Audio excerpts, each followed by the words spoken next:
Today's topic is Factor Endowment Theory.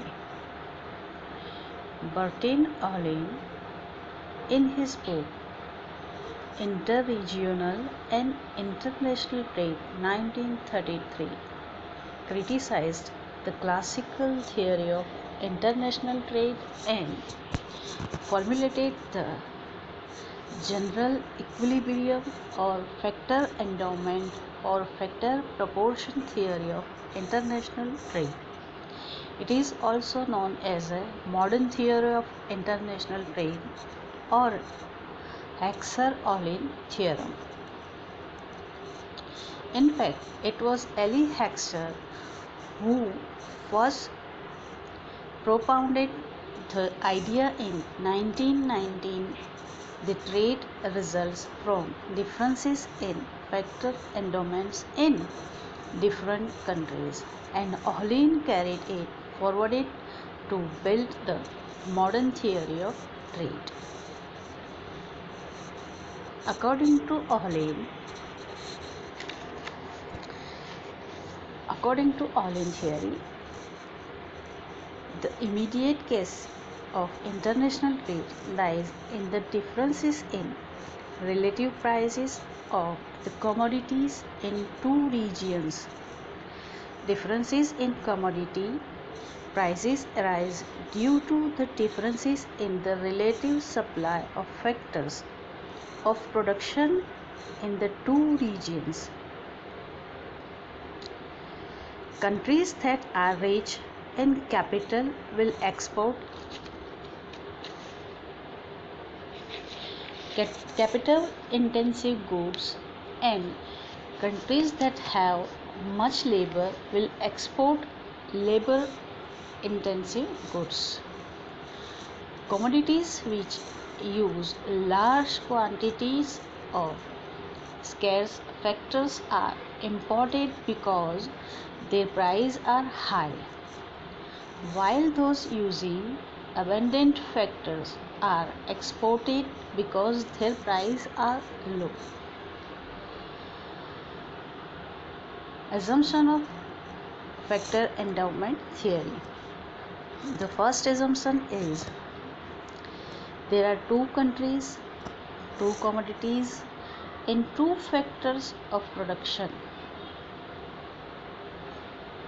Second number, there are quantitative differences in factor endowments in different regions, but qualitatively they are homogeneous.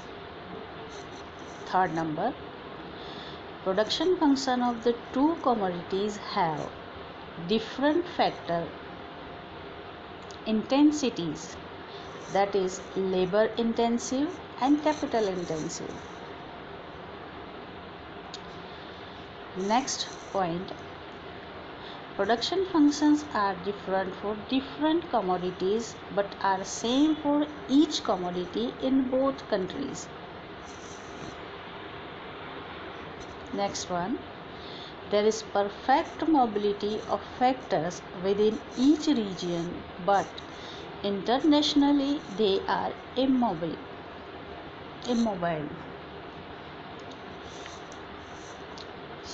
Next one, there are constant return to scale in the production of each commodity in each region.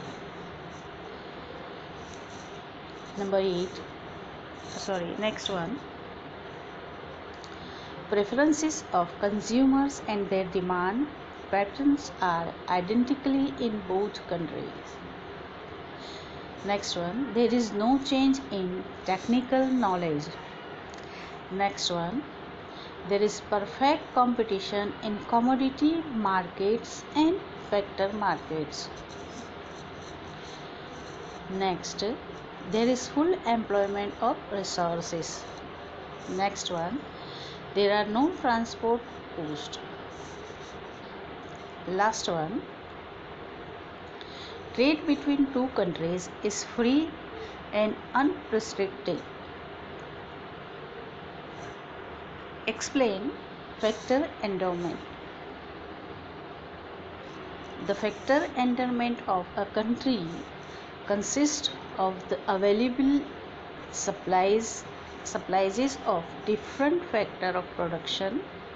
Nature has distributed resources among the countries unequally, so that there is a relative abundance of some factors and relative scarcity of some other factors in every country. At Sir Olin theory, the concept of relative abundance is used on the basis of physical criterion, and second is price criterion. According to physical criterion, a country is said to be relatively capital abundant if it is endowed with a high proportion of capital to labor than in the other country. In other words, a country is capital rich if the following condition holds: Ka divided by La greater than Kb divided by Lb. Ka defined to the capital in country A, La defined to labor in country A, Kb defined to capital in country B, Lb defined to labor in country B. The physical criterion ignores the effect of demand condition in determine relative abundance. According to price criterion, a country having capital relatively cheap and labor relatively dear is capital abundant country, irrespective of the ratio of quantity of capital to quantity of labor compared with the other country. Country A will now be capital rich compared with country B if Pk upon Pl, Pk divided by Pl into A nation less than Pk upon Pl into B nation. Pk defined to price of capital, Pl defined to price of labor, and subscripts of A and B defined to country A and country B. Country A is capital abundant and country B is labor abundant. Country A will export capital intensive goods and import labor intensive goods. Country B will export labor intensive goods and import capital intensive goods.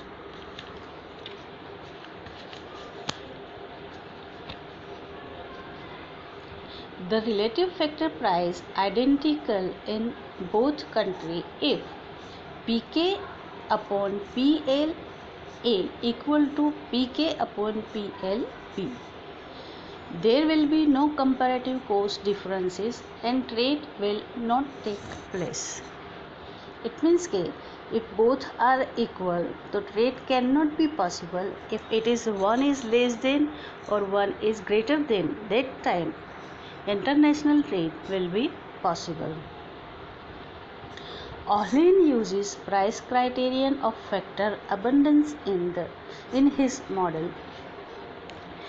He believes that differences in relative factor prices are due to the differences in relative factor supplies in two countries.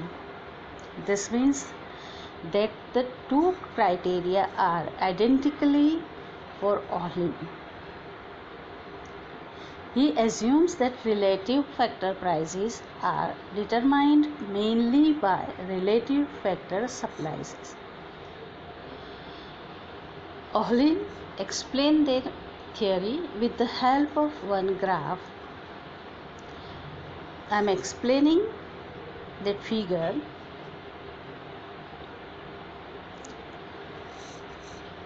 In a figure, X defined to the labor intensive commodity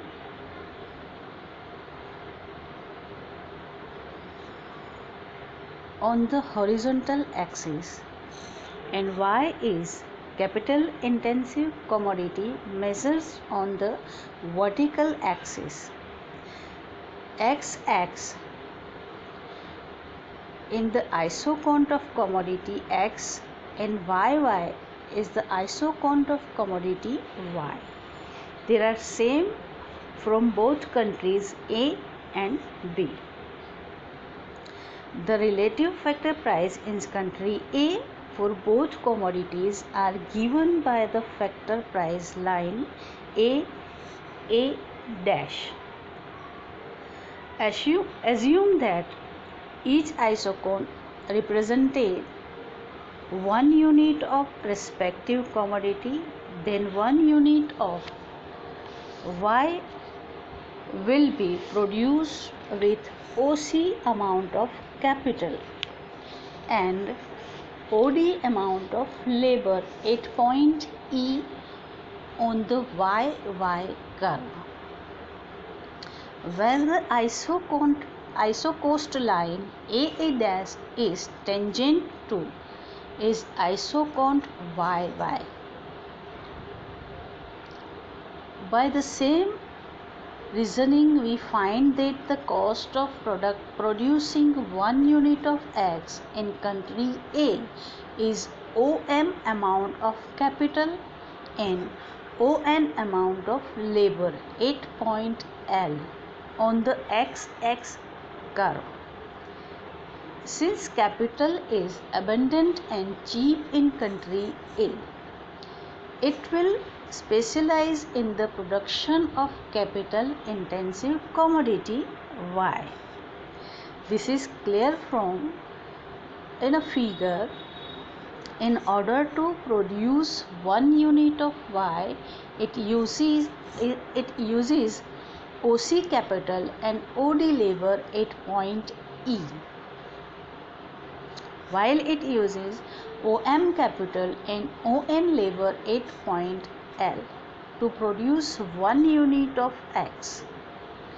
Country A will produce and export capital intensive cheap commodity Y to the other country B.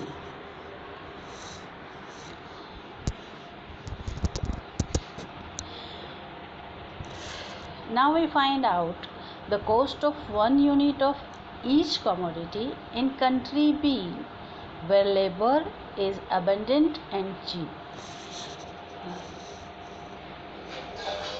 Draw a flatter factor price line BB dash tangent to the isocount XX at point G.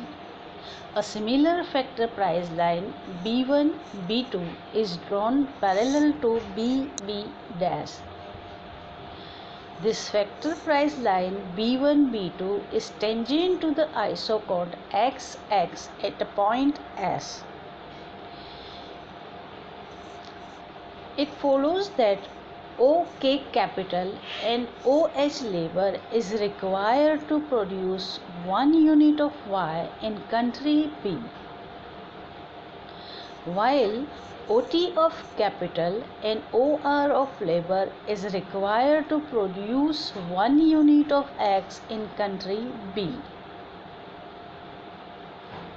Since labor is abundant and cheap in country B, it will produce and export labor intensive commodity X to country A in exchange of for commodity Y. It is proved that capital abundant country export capital intensive commodity and labor abundant country export labor intensive commodity. The theory explained by Exer-Ohlin, they define to that thing कि if country is capable of production of capital goods, they are producing capitalized goods. in other nation, if they are capable production of laborer units, so they are producing maximally laborer commodity, and they are getting to the other thing for the other nation, because of the reason they cannot capable of other production.